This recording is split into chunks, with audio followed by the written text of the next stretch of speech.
Have you ever wondered why some display produce vibrant color while other produce फीका colour? मतलब देखने में ऐसा लगता है मानो कलर हो गया हो. Especially when you compare both side by side. It is because of color gamut, and I think it is one of the most confusing terms in monitor. Colour gamut जो sRGB, NTSC, DCI, P3 and ऊपर से bit नाम की चीज़ भी add कर देते हैं, 8 bit, 10 bit, 12 bit. तो ये सारी चीज़ें इतनी कंफ्यूज कर देती है ना हमें. यही सब मैं आपको क्लियर करने वाला हूँ कि ये सब होते क्या है, कौन सा हमें लेना चाहिए एंड इनके रियल लाइफ यूजेज में क्या फ़र्क पड़ती है. इस वीडियो को मैंने 3 पार्ट्स में डिवाइड किया है. सबसे पहले what is colour space and then what is colour gamut.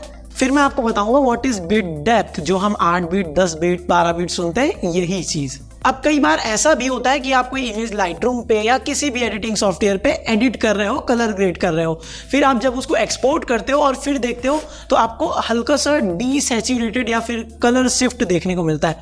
वो क्यों होता है? एंड जब हम कोई डॉक्यूमेंट प्रिंट कराते हैं तो जो प्रिंटेड डॉक्यूमेंट होता है, खास करके इमेज, वहाँ पे बहुत बड़ा कलर शिफ्ट हमें देखने को मिलता है. तो ऐसा क्यों होता है? तो सबसे पहले कलर स्पेस को समझेंगे. कलर स्पेस क्या होता है?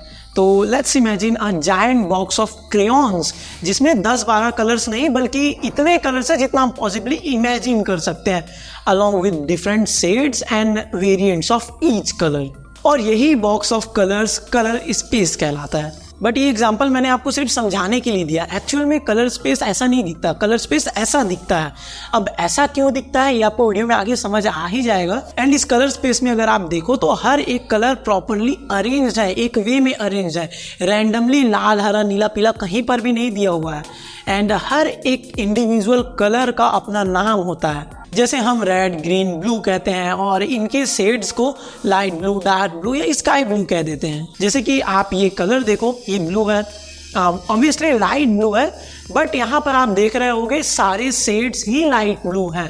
वैसे शेड्स से याद आया, किसी भी कलर के सारे वेरिएंट्स को शेड्स नहीं कहते. शेड्स और टिंट ये 2 डिफरेंट टर्म्स होते हैं, अलग अलग टर्म्स होते हैं. शेड्स का मतलब होता है किसी भी प्योर कलर में आप जैसे जैसे ब्लैक मिलाते जाओगे वो उस कलर का शेड्स बनते जाएगा, और उसी कलर में जैसे जैसे व्हाइट मिलाते जाओगे तो जो कलर्स बनेंगे वो उस कलर के टिंट कहलाते हैं. तो हम बात कर रहे थे इस लाइट ब्लू कलर के वेरिएंट्स की.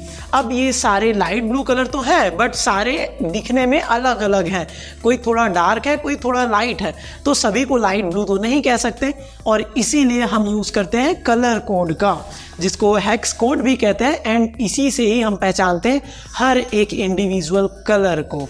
अब कलर स्पेस को अच्छी तरह से समझने के लिए आपको प्राइमरी कलर्स पता होने चाहिए. प्राइमरी कलर्स क्या होते हैं? प्राइमरी कलर्स फाउंडेशनल कलर्स होते हैं. आई मीन मेन कलर्स होते हैं जिनको मिक्स करके बहुत सारे डिफरेंट अलग अलग कलर्स प्रोड्यूस किए जा सकते हैं. अब हर एक फील्ड में अलग अलग प्राइमरी कलर्स होते हैं.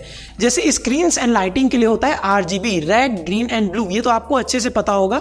एंड कलर प्रिंटिंग के लिए अलग होते हैं CMY, सियान, magenta and yellow. And often sometime black भी यूज होते हैं. एंड इसके अलावा पेंटिंग एंड आर्ट के लिए भी अलग प्राइमरी कलर्स होते हैं, RYB, red, blue and yellow. इन सब प्राइमरी कलर्स को मिक्स करके हम नए नए कलर्स बना सकते हैं जिनको सेकेंडरी कलर्स भी कहा जाता है. जैसे कि रेड एंड ग्रीन को मिक्स करके येलो कलर बनता है, ग्रीन ब्लू को मिक्स करने पे सियान बनता है, और ब्लू एंड रेड को मिक्स करने पे मजेंटा कलर मिलता है. और ऐसे ही बाकी सारे कलर्स भी बनते हैं. तो इससे हमें पता चलता है कि किसी भी स्क्रीन या लाइटिंग की प्राइमरी कलर्स होते हैं रेड, ग्रीन एंड ब्लू, ये 3 कलर्स. और इसीलिए कलर स्पेस को ट्रायंगुलर एनक्लोज्ड एरिया में रिप्रेजेंट किया जाता है, जिसके तीनों ही एजेस पे रेड, ग्रीन एंड ब्लू ये 3 कलर्स होते हैं. अब ये कलर स्पेस आपको 2D दिख रहा होगा, बट एक्चुअल में ये 2D नहीं 3 डायमेंशनल होता है. कैसे, मैं आपको समझाता हूँ. तो जब हम कलर्स को डिस्क्राइब करते हैं, कलर्स बेसिकली 3 कंपोनेंट से मिलकर बनते हैं, ह्यू, सैचुरेशन एंड लुमिनेंस, जिसे ब्राइटनेस भी कहते हैं. ह्यू क्या होता है? वो प्योर कलर होता है, like green, blue, yellow, orange etcetera. और सैचुरेशन होता है किसी भी कलर की इंटेंसिटी, कोई कलर कितना ज्यादा वाइब्रेंट है या कितना ज्यादा फीका दिख रहा है. एंड लुमिनेंस का मतलब होता है ब्राइटनेस, जैसा कि मैंने आपको बताया, कोई कलर कितना ज्यादा ब्राइटर है या कितना ज्यादा डार्कर है. अब ये तीनों जब एक साथ काम करते हैं तो हमें किसी भी कलर के डिफरेंट शेड्स एंड वेरिएशन मिलते हैं. And since the colour space is collection of colours, it is logical कि कलर स्पेस को भी ह्यू, सैचुरेशन और लुमिनेंस से ही डिस्क्राइब किया जाएगा। बट अगर मैंने जो आपको दिखाया ये 2D इमेज, इसमें अगर आप देखो तो यहाँ पर आपको ब्राइटनेस वाला लुमिनेंस वाला एक्सेस दिखाई ही नहीं देगा। लेकिन जब हम इसको 3D स्पेस में प्लॉट करते हैं तो यहाँ पर आप देख पाओगे कि ऊपर और नीचे साइड वाला जो है, यानी कि सीधे सीधे वर्टिकल रो में, वो आपका ल्यूमिनेंस वाला एक्सिस है। एक बार आप इस वाली इमेज पे देखो, इसमें आपको और भी अच्छे से समझ में आएगा। जैसे जैसे हम ऊपर जा रहे हैं ल्यूमिनेंस बढ़ते जा रहा है, जैसे जैसे नीचे आ रहे हैं ल्यूमिनेंस कम होते जा रहा है, ब्राइटनेस कम होते जा रहा है। और इस स्फेयर के आप सरकमफ्रेंस में अगर रोटेट करते हो तो आपका ह्यू चेंज होगा, यानी कि कलर्स चेंज होंगे। एंड इसका जो रेडियस है वो सैचुरेशन को डिपिक्ट करता है। आप सेंटर में हो तो सैचुरेशन कम है, बट जैसे जैसे आप सरकमफ्रेंस की तरफ आते जा रहे हो वैसे वैसे किसी भी कलर की सैचुरेशन बढ़ते जा रही है। तो अगर आपने अब तक नोटिस किया हो, मैंने सारी जगह कलर स्पेस कहा, कलर गैमट कहीं पर भी नहीं कहा। तो क्या कलर स्पेस और कलर गैमट सेम होते हैं? नहीं, लगते सेम है but they are not same. तो अगर ये एक कलर स्पेस है, जो मैंने आपको क्रेयॉन का एग्जांपल दिया था, तो इसका एक छोटा सा स्पेसिफिक पार्ट, कोई भी पार्ट हो सकता है, वो कलर गैमट कहलाएगा। मैं आपको थोड़ी और अच्छे से समझाता हूँ। जितने भी डिवाइस होते हैं, सारे डिवाइस इस पूरे कलर स्पेस के कलर्स को सपोर्ट नहीं करते हैं। सारे कलर्स को प्रोड्यूस नहीं कर पाते हैं। हर डिवाइस की अपनी एक लिमिट होती है, एंड वही लिमिट जो है वो कलर गैमट कहलाता है। तो ये एक्चुअल कलर स्पेस है, and colour gamut is like ये सारे एरियाज जो अलग अलग डिवाइसेस में सपोर्ट करते हैं। Some colour gamuts are bigger and have more colours, while other are smaller and have fewer colours. जिसमें मोस्ट कॉमन कलर स्पेस है sRGB, जो आपको हर डिवाइस में आज के डेट में स्टैंडर्ड कलर स्पेस है। तो मे बी आप जिस डिवाइस में देख रहे हो ये वीडियो, वो भी sRGB कलर स्पेस के साथ ही आता हो। वैसे sRGB कलर स्पेस को HP और माइक्रोसॉफ्ट ने मिलकर बनाया था 1996 में। तो ये थोड़ा सा हिस्ट्री था, मैंने आपको बता दिया। बट अगर ये आप पूरा एक कलर स्पेस देख रहे हो, जो कि मैंने आपको बताया था, तो इसका ये वाला जो एरिया है ये है sRGB कलर स्पेस। तो एक 100% sRGB मॉनिटर इतने कलर को सपोर्ट कर सकता है, प्रोड्यूस कर सकता है। तो आप जब सुनते हो 90% sRGB या 120% sRGB, तो वो इसी के अकॉर्डिंगली होता है। ये जितना है, अगर ये पूरा एरिया सपोर्ट करता है तो वो 100% हुआ। इससे ज़्यादा होगा 120%, एंड जो 90% है इससे कम होगा। एंड इसके बाद आता है DCI-P3, एंड डेफिनेटली ये भी आपने सुना ही होगा। और ये sRGB के कंपैरिजन में थोड़ा बड़ा एरिया कवर करता है, वाइडर होता है इसका कलर गैमट। एंड ये आप जो स्क्रीन पे देख रहे हो, ये एरिया जो है वो DCI-P3 का होता है। स्पेशली आप रेड और ग्रीन वाले रीजन में देखो तो ये बड़ा एरिया कवर करता है sRGB के कंपैरिजन में। इसके बाद आता है NTSC, एंड ये जो है सबसे पुराना, सबसे पहला कलर स्पेस है। एक्चुअली इसको यूनाइटेड स्टेट्स में बनाया गया था एनालॉग टेलीविज़न ब्रॉडकास्टिंग के लिए, तो उस टाइम से ये चलता आ रहा है। And while it's not commonly used in modern devices, but it covers wider area than sRGB and DCI-P3. And इसके बाद नेक्स्ट है Adobe sRGB, Adobe या Adobe जो भी आप कह लो, बट एक्चुअल में आई थिंक Adobe कहते हैं। तो नाम से ही पता चल रहा है कि इसको Adobe ने ही इंट्रोड्यूस किया था 1998 में। और इसकी रेंज और भी ज़्यादा होती है। ऑब्वियसली ये थोड़ा प्रोफेशनल लेवल पे यूज़ होता है, जैसे कि मेनली प्रोफेशनल फोटोग्राफी में या फिर ग्राफिक डिज़ाइनिंग में या हाई एंड प्रिंटिंग वगैरह में ये यूज़ होता है। और भी हैं जैसे कि REC 2020 या फिर BT 2020 भी कहते हैं इसको।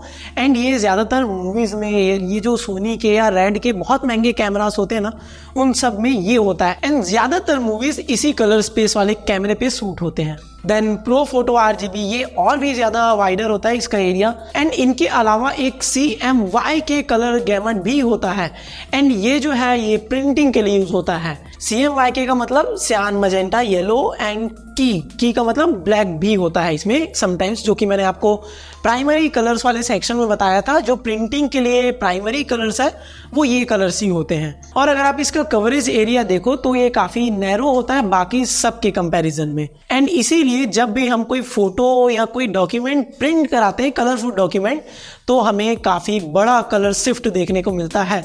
जैसे कि फॉर एग्जांपल अगर आप कोई फ़ोटो एडिट कर रहे हो एंड अगर आपने उसको नॉर्मल पेज में प्रिंट करा लिया नॉर्मल प्रिंटर से, तो आप एडिट कर रहे हो उसको sRGB में या फिर उससे भी वाइडर कलर गैमट में, बट वो जो प्रिंट होके आता है वो CMYK PMYK में आता है, तो डेफिनेटली कलर शिफ्ट तो होना ही होना है, एंड इसीलिए ये होता है। अब इसको ठीक करने के लिए या तो आप अच्छे प्रिंटर से प्रिंट कराओ तो ये काफ़ी हद तक ठीक हो सकता है, एंड ऑलमोस्ट सेम कलर आपको मिल सकता है प्रिंटेड डॉक्यूमेंट में भी। अब इससे सीधा सीधा ये समझ में आता है कि जिस डिवाइस में जितना वाइडर कलर गैमेट होगा तो उसमें उतने ज़्यादा कलर्स दिखेंगे आपको, क्योंकि वो डिवाइस उतना ज़्यादा कलर प्रोड्यूस कर पाएगा। एक डिवाइस में RGB है और एक डिवाइस में Adobe RGB है, तो डेफिनेटली Adobe sRGB वाला ज़्यादा अच्छा होगा, ज़्यादा कलर आपको दिखा पाएंगे। तो ये होता है। एंड कलर ग्रेडिंग के बाद जब आप कोई फोटो एक्सपोर्ट करते हो फिर आप देखते हो तो आपको एक कलर शिफ्ट देखने को मिलता है। वो क्यों होता है वो मैं आपको बताता हूँ। तो लाइटरूम में जो आपको प्रीव्यू दिखता है ना, आप कलर ग्रेडिंग कर रहे होते हो तो वहाँ पे जो प्रीव्यू दिखता है वो आपको pro photo RGB colour space में दिखता है, बट जब आप एक्सपोर्ट करते हो तो वो एक्सपोर्ट होता है sRGB में। एंड क्योंकि sRGB काफ़ी छोटा कलर स्पेस है as compared to pro photo RGB, इस वजह से हमें कलर शिफ्ट देखने को मिलता है। तो इसको ठीक करने के लिए आपको क्या करना है, डायरेक्टली ही एक्सपोर्ट नहीं करना है, आपको शेयर में जाके एक्सपोर्ट एज, मोर ऑप्शंस में जाके कलर स्पेस वाले ऑप्शन में जाके प्रो फोटो RGB को सेलेक्ट करना है। फिर आप फोटो मैच करना एंड आपका पूरा सिमिलर फोटो ही दिखेगा जैसा आपको एडिटिंग के टाइम पे दिख रहा था। अब आप यहाँ पर कंपैरिजन देखो, आपको इससे ज़्यादा अच्छे से आइडिया मिलेगा। जो लेफ्ट साइड वाला है वो प्रीव्यू है जो आपको लाइटरूम में दिखता है, एंड राइट साइड वाला जो sRGB में एक्सपोर्ट हुआ था। फिर इसके बाद जो है ये वाला प्रो फोटो में जो हमने एक्सपोर्ट किया था वो वाला है। अब ये जो प्रो फोटो वाला इमेज है वो पूरा सिमिलर है हमारे प्रीव्यू से, बट जो sRGB है वो सिमिलर नहीं था। एंड याद रखना ये सेटिंग्स आपको हर बार करना होगा एक्सपोर्ट करने से पहले। वैसे एक प्रैक्टिकल कंसिडरेशन देना भी काफ़ी इंपॉर्टेंट है। तो जैसा कि मैंने आपको बताया हर एक कलर गैमेट के बारे में, तो नॉर्मल यूज़र्स के हिसाब से अगर हम देखें तो sRGB is more than enough. आपको मूवीज़ देखना है, कोडिंग करने हैं, डे टू डे टास्क करना है, एंड नॉर्मल एडिटिंग वगैरह के लिए भी ये इनफ होते हैं। आपको कोई ज़रूरत नहीं है महंगे लेने की। बट अगर वहीं पर आपको एक प्रोफेशनल लेवल की एक्यूरेसी चाहिए और कलर्स चाहिए तो फिर डेफिनेटली आप अपने बजट के अकॉर्डिंगली जो भी सबसे बेस्ट आपको मिलता है उधर आप जाइए, वो लीजिए, सबसे बेस्ट होगा आपके लिए। इसके अलावा हमें कलर बिट भी एक्सप्लेन करना था इस वीडियो में, बट ये वीडियो काफ़ी लंबा हो गया है, एंड इस टाइप के वीडियोस के लिए काफ़ी रिसर्च करना पड़ता है। ये सब जो एनिमेशन ग्राफिक्स वगैरह आप देखते हो उन सबको बनाने में काफ़ी टाइम लगता है, एंड बहुत दिन भी हो गए हैं, काफ़ी दिन हो गए हैं मैंने वीडियो नहीं डाला है। दैट्स वाई हमने डिसाइड किया कि कलर बिट किसी और वीडियो में एक्सप्लेन करेंगे। अभी के लिए इतना ही। इस वीडियो में मैंने आपको बताया कलर स्पेस, जो कि एक यूनिवर्सल रेफरेंस होता है कलर्स का, एंड कलर गैमेट जो कि उस यूनिवर्सल रेफरेंस का एक कोई पर्टिकुलर पार्ट होता है जो अलग अलग डिवाइसेस में सपोर्ट करता है। एंड अगर आपने यहाँ तक वीडियो देख लिया है तो thanks for watching this video, and subscribe जरूर करना अगर आप चैनल पे नए हो तो, and also hit the like button for this video.